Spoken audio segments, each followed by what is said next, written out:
اللہ من قرأ الفاتحہ۔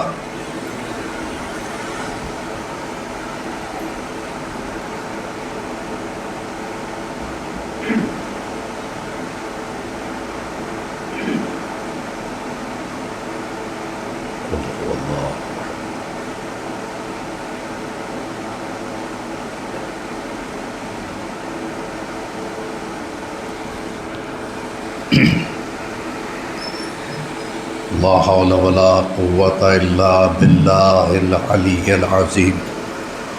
بسم اللہ الرحمن الرحیم۔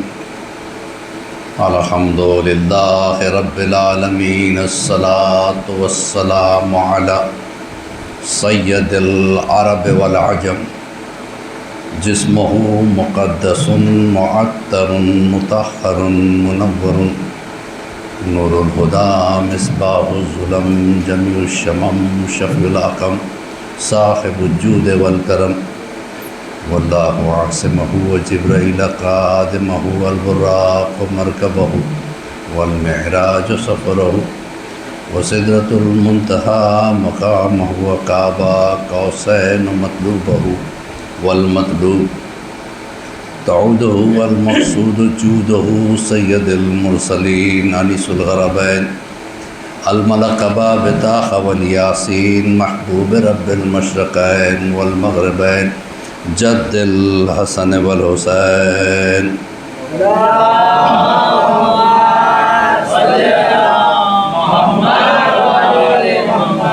المکی المدنی الخرشی الہاشمی، مولانا بالقاسم محمد،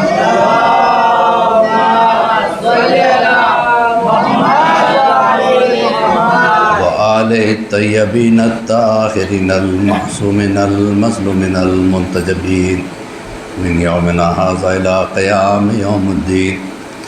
اما بعد، فقد قال رسول اللہ صلی اللہ علیہ وآلہ وسلم، ان الحسین مصباح الہدی و سفینۃ النجاۃ۔ صلوات پڑھے محمد و آلہ۔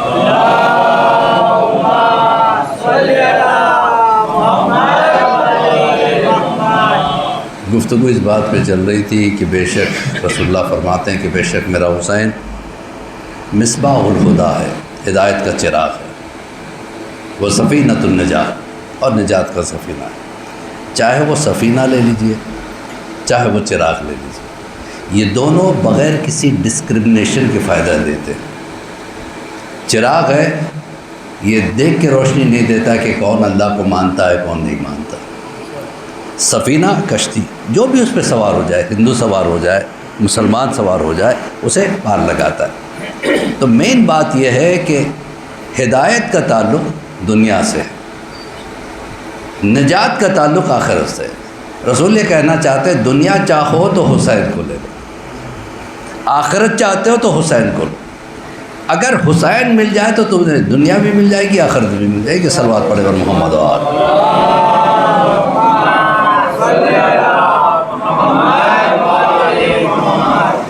عزیزان محترم، 2022 میں قطر میں ورلڈ کپ ہوا تھا۔ ورلڈ کپ کی وجہ سے 4 ملین آدمی قطر پہنچے تھے۔ 4 ملین کو ایکوموڈیٹ کرنے کے لیے لاکھوں ڈالرز، بلینز آف ڈالرز خرچ کیے۔ قطر جیسا مالدار ملک 4 ملین کے تعداد کو برداشت نہیں کر سکا۔ کربلا ایک چھوٹی سی جگہ، عراق ایک چھوٹا سا ملک کا کوئی کنٹریبیوشن نہیں، غریب عوام 30 ملین کو ایکوموڈیٹ کرتی ہے۔ ایک صلوات پڑھے اور محمد و آلہ۔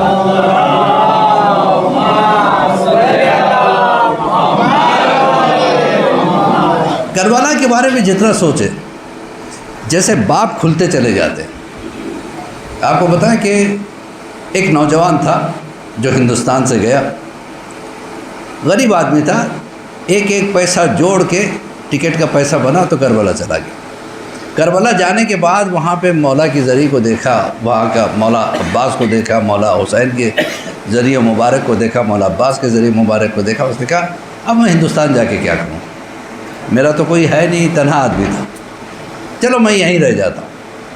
اب یہ ہوا کہ جب قافلہ نکلنے لگا یہ کہیں غائب ہو گیا۔ اب قافلے والے ایک روز انتظار کیے، 2 روز، اس کے بعد نکل گئے۔ اب مولا عباس کے یہاں پہنچا کہ مولا آپ کے بھائی کے خدمت میں رہنا چاہتا ہوں، اب میں انڈیا نہیں جانا چاہتا، ہندوستان نہیں جانا چاہتا، لیکن یہاں رہنے کے لیے بھی تو مجھے کھانے کی ضرورت ہے، کھانے کے لیے پیسوں کی ضرورت ہے، اور میرے پاس کچھ ہے نہیں۔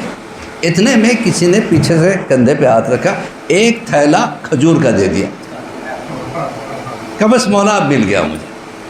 بین الحرمین اس نے ایک ٹاول بچھا کے اس پہ کھجور رکھ کے بیچنا شروع کیا۔ دیکھتے دیکھتے دیکھتے مولا نے اسے اتنی ترقی دی کہ اس نے کربلا میں ایک دکان خرید لی، ایک مکان لے لیا۔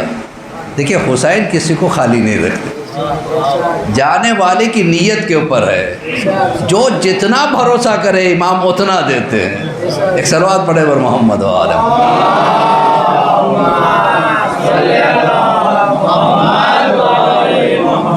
اب یہ ہوتا کہ جب کبھی کوئی ہندوستان سے آتا، کوئی جان پہچان کا ہوتا تو یہ کھانے کی دعوت ضرور دیتا۔ اب ہوا یہ کہ اچھا اس کی عادت تھی، جب یہ گھر سے چلتا تو پہلے مولا عباس کے یہاں جاتا، زیارت کرتا، نماز پڑھتا، سلام پڑھتا، پھر وہاں سے مولا حسین کے دربار میں جاتا، زیارت کرتا، سلام پڑھتا، نمازیں پڑھتا، پھر دکان کو جاتا۔ دکان سے واپسی میں پہلے مولا حسین کے یہاں جاتا، زیارت کرتا، نماز پڑھتا، اور اس کے سلام پڑھ کے پھر مولا عباس کے یہاں جاتا۔ یعنی روزانہ صبح بھی زیارت، شام میں بھی زیارت، روزانہ 2 مرتبہ اس کی زیارت پکی رہتی تھی۔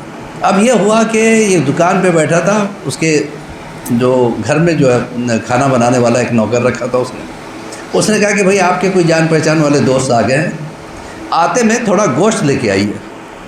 کہا ٹھیک ہے۔ اب یہ گوشت لیا، مولا حسین کے دربار میں گیا، زیارت کی، نماز پڑھی، سلام پڑھا، مولا عباس کے دربار میں گیا، ہاتھ میں گوشت تھا،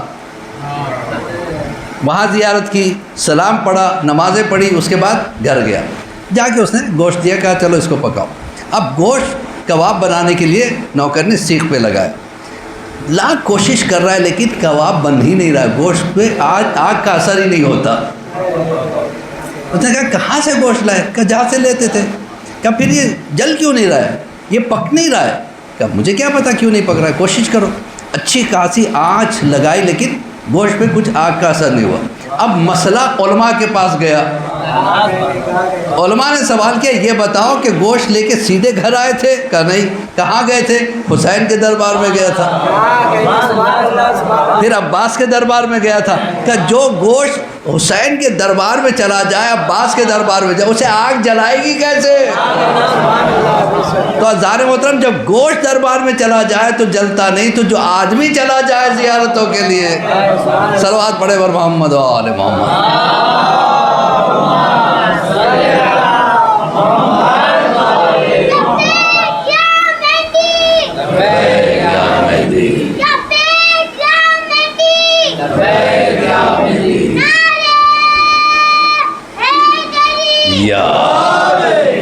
تو عزیزان محترم کربلا ایک عجیب و غریب طاقت کا نام ہے۔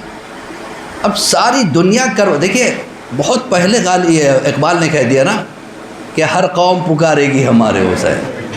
اب وہ زمانہ آ رہا ہے، اس وقت پوری دنیا حیران ہے کہ ایسی کیا طاقت ہے کربلا میں کہ کروڑوں لوگ جا رہے ہیں، 3 کروڑ ایک جگہ چلے جانا کوئی معمولی بات نہیں۔ اور پھر یہ غریب عرب جو سارے سال محنت کر کے کماتا ہے وہ مشین میں لٹا دیتا ہے۔ یہ عربوں کی ایک عجیب چیز ہے، حسین کتنے چاہنے والے۔ اچھا ایک ضعیفہ ہندوستان سے چلی زیارت کے گھر سے، 3 بیٹے تھے، تینوں مزدور تھے۔ کہا بیٹا مجھے پتہ نہیں کیسے کرو گے لیکن مجھے جانا ہے کربلا۔ کہا اچھی بات ہے۔ تینوں نے مل کے کوشش کی، پیسہ جوڑا، جوڑ کے چلے، ماں کو لے کے چلے۔ اب ماں جب دیکھتی ہے ذریعہ امام حسین کو تو جیسے ساری دنیا بھول گئی۔ کہ مولا کتنا انتظار کروایا آپ، آج آئی ہوں آپ کے دربار میں، لیکن یہ بات پکی اب میں واپس نہیں جاؤں گی۔ بیٹوں نے کہا کیا بات کر رہی ہوں ماں؟ کہا نہیں میں واپس نہیں جاؤں گی۔ کہا چلو چلو پہلے زیارتیں ختم کرو پھر بعد میں سوچیں گے۔ ساری زیارتیں ختم ہو گئی، اب کہنے لگی میں نہیں جاؤں گی۔ اڑ گئی، بیٹھ گئی۔ کہاں؟ بین الحرمین، ایک طرف مولا کی ذریعہ، ایک طرف مولا عباس کی ذریعہ۔ جنت ہے وہ جگہ، جنت جس کو کہنا چاہیے۔ ادھر گھومو تو مولا حسین نظر آئے، ادھر گھومو تو مولا عباس نظر آئے۔ انسان سب کچھ بھول جاتا ہے، اللہ آپ سب کو لے جائے انشاءاللہ۔ بین الحرمین بیٹھ گئی، اب قافلے کو لیٹ ہو رہا، قافلہ سالار نے کہا جلدی چلو تمہاری ماں کو لے کے چلو۔ اب یہ آئے بچے، چلو ماں، کہاں کا گھر، کہ اس سے بڑا گھر کون سا ہے، اس سے اچھا گھر کون سا ہے، میں یہاں سے نہیں جانے والی۔ کہا ماں یہاں رہنے کے لیے کھاؤ گی کیا؟ کیا جملہ اس ضعیفہ نے کہا، کھاؤ گی کیا، رہو گی کیا؟ کہ رہنے کا تو مسئلہ یہ ہے کہ دو درمیان یعنی بین الحرمین رہ لوں گی، کھاؤ گی کیا؟ کہ تم نے دیکھا ہے کبھی اس جگہ آ کے کوئی بھوکا گیا ہے؟ ایک صلوات پڑھے بر محمد و آل محمد۔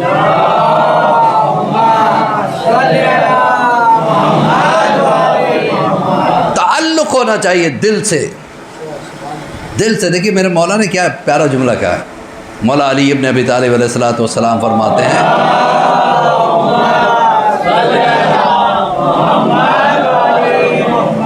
موت تین طرح کی ہوتی ہے۔ کل مولا کے کچھ ارشادات کے اوپر ہم نے روشنی ڈالی تھی، آج کچھ اور۔ مولا علی فرماتے ہیں کہ موت تین طرح کی ہوتی ہے، جس جسم کا تعلق روح سے کٹ جائے وہ جسم کی موت ہے۔ بہت غور سے سنیے گا، مولا فرماتے ہیں جس جسم کا تعلق روح سے کٹ جائے وہ جسم کی موت ہے، جس روح کا تعلق اللہ سے کٹ جائے وہ روح کی موت ہے۔ ہوتا ہے انسان اچھا خاصا زندہ ہے لیکن نماز میں آنے دل نہیں چاہتا، مجلسوں میں آنے دل نہیں چاہتا، اس کا مطلب کیا؟ روح کا تعلق اللہ سے کٹ گیا ہے۔ جسم زندہ ہے، روح مردہ ہے۔ مولا کہتے ہیں جس جسم کا تعلق روح سے کٹ جائے وہ جسم کی موت ہے، جس روح کا تعلق اللہ سے کٹ جائے وہ روح کی موت ہے، اور جس دل کا تعلق ہم اہل بیت سے کٹ جائے وہ دل کی موت ہے۔ اللہ اکبر۔ جناب سلمان کہتے ہیں مولا یہ عجیب بات آپ نے کہی۔ ہاں سلمان، تم نے کبھی دلوں کا قبرستان دیکھا ہے؟ کہ مولا میں نے تو جسموں کا قبرستان دیکھا ہے، دلوں کا نہیں دیکھا۔ کہ جس محفل میں جس مجلس میں ہمارا ذکر نہ ہو وہ دلوں کا قبرستان ہے۔ صلوات پڑھے بر محمد و آل محمد۔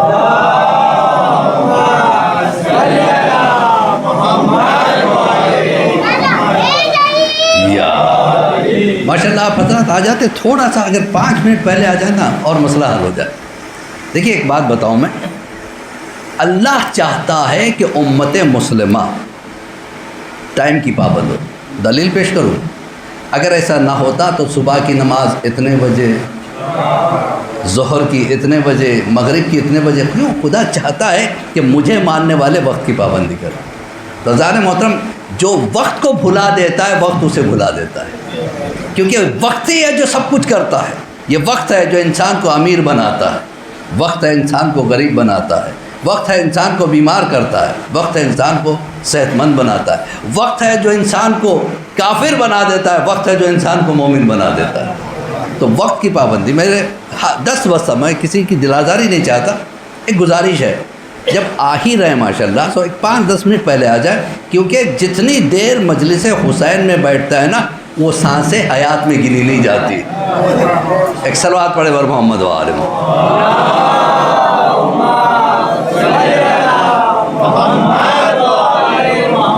انسان سائنٹیفکلی بتا رہا ہوں، انسان کچھ سانسیں لے کے آتا ہے۔ مثلا اگر اللہ نے کسی کے نصیب میں 2 لاکھ سانسیں لکھی ہے، جب تک وہ 2 لاکھ سانس نہیں لیتا مرے گا نہیں۔ آپ جانتے ہیں کتے کی زندگی چھوٹی ہوتی ہے، تانبیل کی زندگی بہت بڑی ہوتی ہے۔ کتا 7-8 سال میں مر جاتا ہے کیونکہ وہ سانس بہت لیتا ہے، آپ دیکھتے ہیں ہاپتا رہتا ہے، سانس زیادہ لینے کی وجہ سے اس کی سانس جلدی ختم ہو جاتی ہے۔ تانبیل جو ہے نا بہت یعنی رک رک کے سانس لیتا ہے، اس کی حیات 100 سال کی ہوتی ہے، سانسیں رک جاتی ہیں۔ تو جس طریقے سے اس کی حیات بڑھ جاتی ہے، مجلس حسین میں چوتھے امام فرماتے ہیں جو آتا ہے جتنی سانسیں لیتا ہے وہ سانس کاؤنٹ نہیں ہوتی۔ صلوات پڑھے بر محمد و آل محمد۔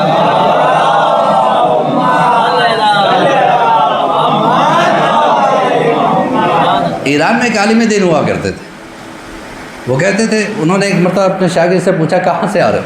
کہا مجلس سے۔ کہا مجلس سے مت کہا کر، کہا پھر جنت سے آ رہا ہوں۔ اور اگر مجلس کو جا رہے ہو، کوئی پوچھے کہاں جا رہے ہو، کہو نا جنت کو جا رہا ہوں۔ تو ہمارے لیے جنت ہی یہ ہے۔ ایک صلوات پڑھے بر محمد و آل محمد۔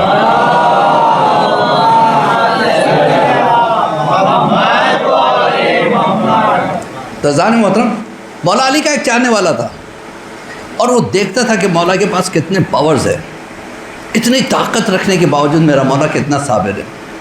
چھوٹے سے مکان میں رہتے ہیں، جو اشارہ کرے تو سورج پلٹ سکتا ہو، چاند دو ٹکڑے ہو سکتا ہو، جن کے لیے ستارہ اترتا ہو۔ اچھا یہ بھی دیکھیے آج کل کے بچے بھی عجیب عجیب سوال کرتے ہیں۔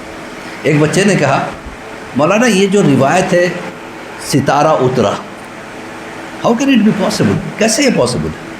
کیونکہ چھوٹے سے چھوٹا ستارہ دنیا سے بڑا ہے، اگر دنیا پہ ستارہ اتر جائے دنیا سمیش ہو جائے گی، تو یہ کیسے مانا؟ میں نے کہا بیٹا دو باتیں ہیں ہو سکتی ہے۔ کیا یا تو در اتنا بڑا ہو گیا، اتنا بڑا ستارہ بھی چھوٹا ہو گیا، کہ نہیں در تو نہیں بڑا ہوا، تو ماننا پڑے گا ستارہ آتے آتے آتے آتے اتنا چھوٹا ہو گیا کہ علی کے دروازے کا سجدہ کر لیا۔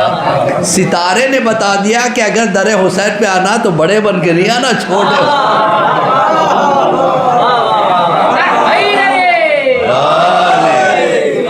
ایک بلند ترین صلوات پڑھے پر محمد۔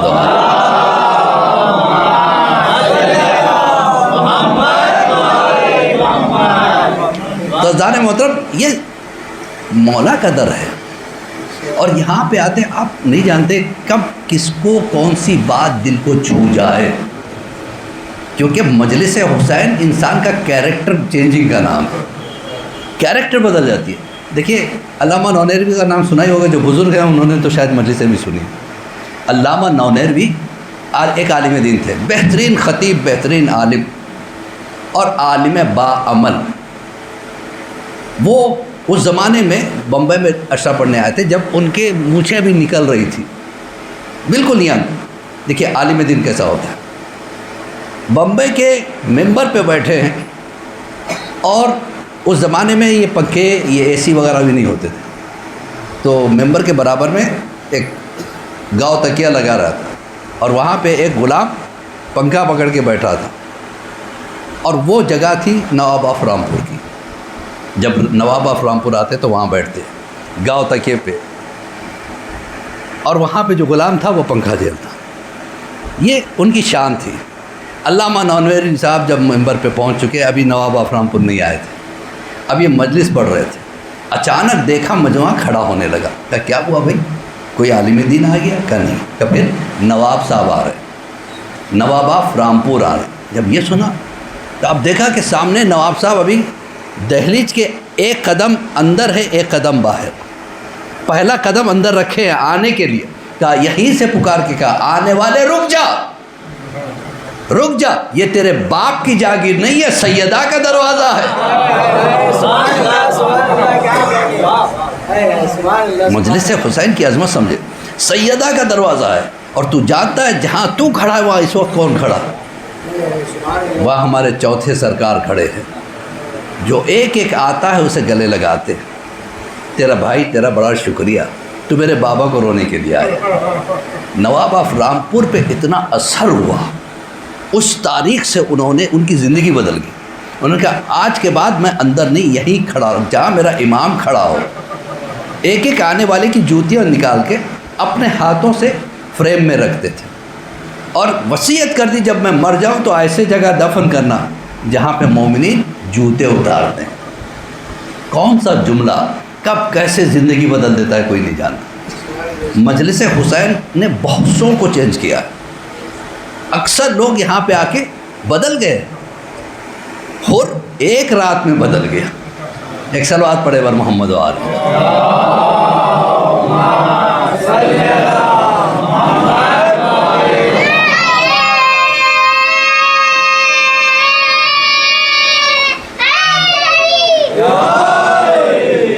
دیکھیے جو استاد الشعراء ہوتے ہیں وہ ایسے اشعار کہتے ہیں کہ ایک شعر میں فیصلہ ہو جاتا ہے، جو ایک خطیب ایک گھنٹے میں بیان نہیں کر سکتا، ایک شاعر ایک شعر میں کہہ جاتا ہے۔ جناب حور کی شان میں ایک استاد الشعراء تھے، اسد صاحب، جو دہلی کے رہنے والے تھے، انہوں نے بڑا پیارا شعر کہا۔ انہوں نے کہا کہ تیری تو ہار ہو گئی اس وقت اے یزید، تیری تو ہار ہو گئی اس وقت اے یزید جس وقت حر حسین کا مہمان بن گیا۔ تیری تو ہار ہو گئی اس وقت اے یزید جس وقت حر حسین کا مہمان بن گیا، رہ کر نبی کے ساتھ وہ مومن نہ بن سکے۔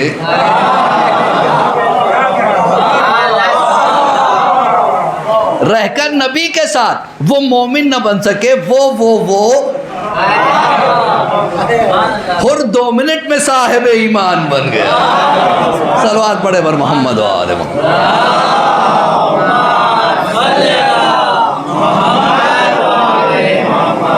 تو مولا علی نے کیا کہا؟ جس محفل میں ہمارا ذکر نہ، وہ دلوں کا قبرستان ہے۔ اذان محترم، یعنی اس کا مطلب کیا ہے؟ ذکر علی دلوں کو حیات بخشتا ہے، ذکر علی ہمیں زندگی عطا کرتا ہے، ذکر حسین ہمارے کردار کو سنوارتا ہے۔ ہمارے مجلسوں میں آنے والے بچے دوسروں کے بڑے بڑوں سے بہتر ہو جاتے ہیں۔ کسی نے ہمارے کسی بچے سے سوال کر لیا، یہ جو تم ہر وقت علی علی کرتے رہتے ہو، رسول اللہ کے پاس جبرائیل آتے تھے، علی کے پاس بھی آئے ہیں، اب بچہ کیا جواب دے؟ دیکھا کہ ہاں ہے، کتنے بڑا ہے؟ کیا یہ تو نہیں جانتا، لیکن جتنی مرتبہ رسول کے پاس ہے اس کا ڈبل ٹائم۔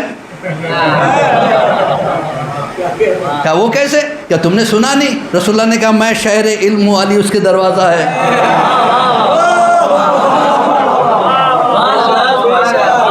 شہر میں آنے کے لیے دروازے سے، جانے کے لیے دروازے سے۔ ایک صلوات پڑھے بر محمد و آل محمد۔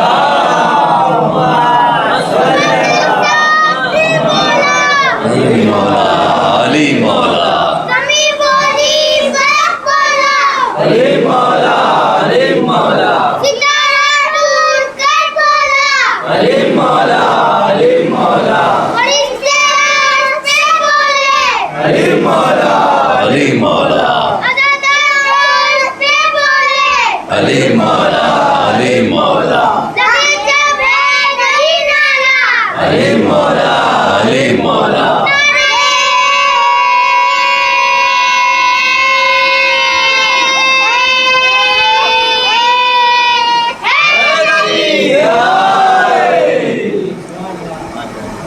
جب بھی اسلام پہ اٹھتا ہے بچہ ہی بولا تھا۔ جب رسول اللہ نے کہا کون ہے جو میرے ساتھ، 11 سال کا ایک بچہ کھڑا ہوا تھا۔ ایک صلوات پڑھے بر محمد و آل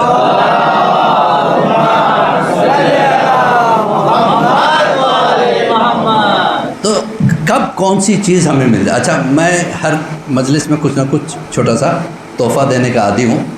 آج کا ایک تحفہ آپ کو دینا چاہتا ہوں۔ دیکھیے، جنرلی آج جو بچے پڑھتے ہیں، چاہے وہ انجینئرنگ کر رہے ہوں، ڈاکٹری کر رہے ہوں، جو بھی کر رہے ہوں، جو بھی پڑھ رہے ہوں، MBA کر رہے ہوں یا MCA کر رہے ہوں، ہوتا کیا ہے؟ بچوں کا ایک ایم ہوتا ہے کہ میں پہلے ایجوکیشن کمپلیٹ کروں، اس کے بعد ایک اچھی نوکری ملے، اس کے بعد کیا کرو کہ گھر بناؤں۔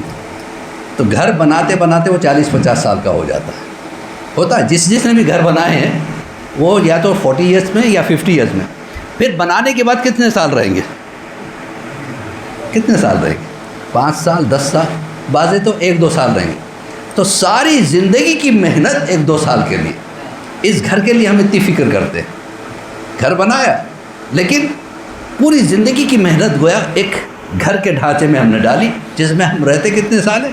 2 سال، 4 سال، 5 سال، 10 سال، اس سے زیادہ نہیں۔ اس گھر کی فکر نہیں کرتے جو یہاں کے بعد کا ہے، برزخ کا گھر۔ عالم برزخ ہم نہیں جانتے، 100 سال کا بھی ہو سکتا ہے، 1000 سال کا بھی ہو سکتا ہے، 10,000 سال کا بھی، اور وہاں رہنا ہی رہنا ہے۔ تو معصومین نے بتایا کہ کبھی برزخ کے مکان کی فکر کرو۔ ایک نماز ہے، وہ نماز اگر کوئی پڑھ لے تو معصوم فرماتے کہ ہم تمہیں گارنٹی دیتے کہ برزخ میں بہترین ریسیڈنس ہم عطا کریں گے۔ وہ ہے نماز ہدیہ امت رسول۔ نیت کریں گے کہ 2 رکعت نماز ہدیہ امت رسول پڑھتا ہوں میں یا پڑھتی ہوں میں قربتاً اللہ، 2 رکعت نماز، ایک الحم، ایک مرتبہ قل یا الکافرون، ایک مرتبہ قل اللہ احد۔ مشکل نہیں، الحم، کافرون، احد۔ دوسری رکعت میں بھی یہی چیز پڑھیں گے، باقی تمام ارکان صبح کی نماز کے جیسے۔ اور یہ پڑھ کے دعا کرے پروردگار اس نماز کے طفیل میں مجھے، میرے والدین کو، میرے آبا و اجداد کو، میری اولاد کو، سب کو برزخ میں بہترین ریسیڈنس عطا فرما۔ ایک صلوات پڑھے بر محمد و آل محمد۔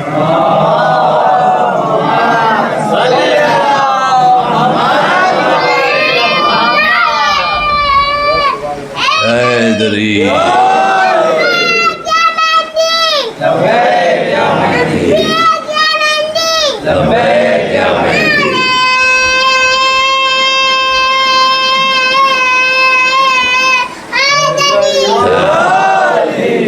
عزیزان محترم، اللہ کا لاکھ لاکھ شکر ہے کہ اللہ نے ہمیں انسان بنا کے پیدا کی. جانور بناتا تو ہم کیا انسان بن سکتے؟ دیکھیے ہر جانور اپنی پہچان رکھتا ہے. آپ کوئی ایسا کتا نہیں بتا سکتے جس میں کتا پن نہ ہو، کوئی بلی نہیں بتا سکتے جس میں بلی پن نہ ہو. کتنے انسان بتاؤں جس میں انسانیت نہیں؟ جو شے انسان کو انسان بناتی ہے اسے محبت علی ابن ابی طالب کہتے ہیں. انسان کو انسان بناتی ہے. ایک مرتبہ جناب سلمان فارسی، لیکن اس سے پہلے ایک اور چیز سن لیجیے گا. جناب سلیمان کا واقعہ تو بہت مشہور ہے. ہوا کے دوش پہ تخت جاتا تھا اور تخت پہ وہ سوار ہوتے تھے. یعنی جس زمانے میں یہ فلائٹس وغیرہ کچھ نہیں تھی، ان کے لیے تخت اللہ نے دیا تھا جو پرواز کرتا تھا. تو جناب اچھا نبی کی طاقتوں کا اندازہ کیجیے آپ. نبی کو ہذیان کا یہ کہہ دینا یا بخار کی وجہ سے عقل کم ہو گئی کہہ دینا آسان ہے، لیکن ذرا سوچیں کہ سلیمان تخت پہ ہے، چونٹی زمین پہ ہے. چونٹی اپنے ساتھیوں سے کہہ رہی اپنی اپنی بلوں میں چلی جانا، اس لیے کہ سلمان کا لشکر آ رہا ہے، سلیمان کا لشکر آ رہا ہے، کہیں ان کے پیروں کے نیچے دب نہ جاؤ. جناب سلیمان نے نہ صرف سنا، پہلی بات تو چونٹی کی آواز سننا بہت مشکل کام، ہم نہیں سن سکتے. یعنی بہترین سے بہترین آلے کی ضرورت ہے، اور جناب سلیمان بغیر کسی آلے کے سن رہے، جو کہہ رہی کہ اپنی اپنی بلوں میں چلی جانا. جناب سلیمان کو غصہ آیا کہ تو نے مجھ پہ تہمت کیسے لگائی کہ میرا لشکر تجھے پامال کر دے. فوراً اٹھایا. اچھا اٹھانا بھی دیکھیے، ان چونٹیوں میں سے ایک چونٹی کو اٹھا لینا، یہ نبی کی آنکھوں کی طاقت اور بصارت اور سماعت کی طاقت ہے. ہاتھوں میں لیا. کہا تجھے شرم نہیں آتی ایک نبی پہ الزام لگاتے ہوئے؟ کہا کہ سرکار آپ میری پوری بات سن لیجیے. ایک کلکٹر کے سامنے انسان جاتا ہے تو کانپ جاتا ہے، کمشنر کے سامنے انسان جاتا ہے تو کانپ جاتا ہے. تو دنیا کی ایک چھوٹی سی مخلوق چونٹی سب سے بڑے بادشاہ کے ہاتھ میں. اب چونٹی کہتی ہے پہلی میری بات سن لیجیے. کیا بتا؟ کہ نماز کا وقت قریب تھا، لہذا مجھے ڈر تھا کہ آپ کے لشکر کے تماشا دیکھنے میں اول وقت نہ نکل جائے، لہذا ڈرانے کے لیے میں نے کہا. جناب سلیمان کو بات بہت اچھی لگی. ارے تو بڑی اچھی باتیں کرتی ہے، اب یہ بتا تو افضل ہے یا میں افضل ہوں؟ چونٹی نے کہا آپ کاہے پہ سوار ہیں؟ کہ میں تخت پہ سوار ہوں. کہ تخت ہوا کے دوش پہ سوار ہے. کہ میں کاہے پہ سوار ہوں؟ کہ تو میرے ہاتھوں پہ سوار ہے. کیا بتائیے تخت پہ سوار ہے وہ افضل یا جو نبی کے ہاتھوں پہ سوار ہے؟ فوراً جناب سلیمان نے چھوڑ دیا. کہا اس سے زیادہ تیرے سے بات کرنا بیکار ہے، تو بہت ذہین ہے. اب یہاں پہ اس بات کو ذہن میں رکھیے. اب دیکھیے مولا کائنات کے پاس جناب وہاں سلیمان تھے، یہاں سلمان فارسی. مولا کہتے ہیں سلیمان نے کس طریقے سے سنا ہوگا، ان کی سماعت کی داد دینی چاہیے، ان کی بصارت کی داد دینی چاہیے. کہ تم دیکھنا چاہتے ہو کیسے سنا؟ کہا چلو میرے ساتھ. مولا کائنات مدینے سے باہر نکل گئے اور دیکھا کہ جناب سلمان گھبرا کے رک گئے. کہ کیا سلمان کیا ہوا؟ کہ میں دیکھ رہا ہوں کہ حد نگاہ تک جو ریگستان ہے وہ چل کے ہماری طرف آ رہا ہے. کہ غور سے دیکھو یہ ریت نہیں ہے. اب جو دیکھا تو چونٹیوں کا لشکر. کہ مولا اتنی چونٹیاں کہاں سے آ گئی؟ تو سننا چاہتے ہو، بننا چاہتے ہو سلیمان جیسے؟ مولا نے صرف ہاتھ پھیرا. اب جناب سلمان فارسی کہتے ہیں میں دیکھ بھی رہا تھا، ان چونٹیوں میں ایک چونٹی ایک کنکر پہ کھڑی ہوئی کہتی ہے اپنی اپنی بلوں سے نکل آنا، اس لیے کہ وہ آ چکا ہے جس کو دیکھنا عبادت ہے. صلوات پڑھے برما.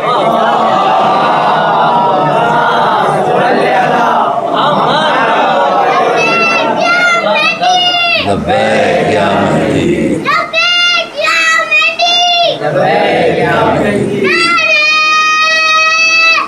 حیدری، لبیک یا مہدی،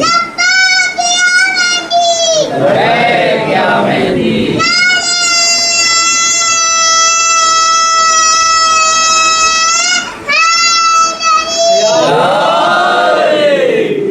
جناب سلمان فارسی نے کہا مولا کیوں نہ آپ ایسی چیز آج مجھے بتا دیں، یعنی ایسی کسوٹی بتا دیں، ایسے اسٹینڈرڈ آف لائف بتا دیں جس کو جاننے کے بعد انسان کبھی زندگی میں فیل نہ ہو، ہر میدان میں کامیاب ہو جائے.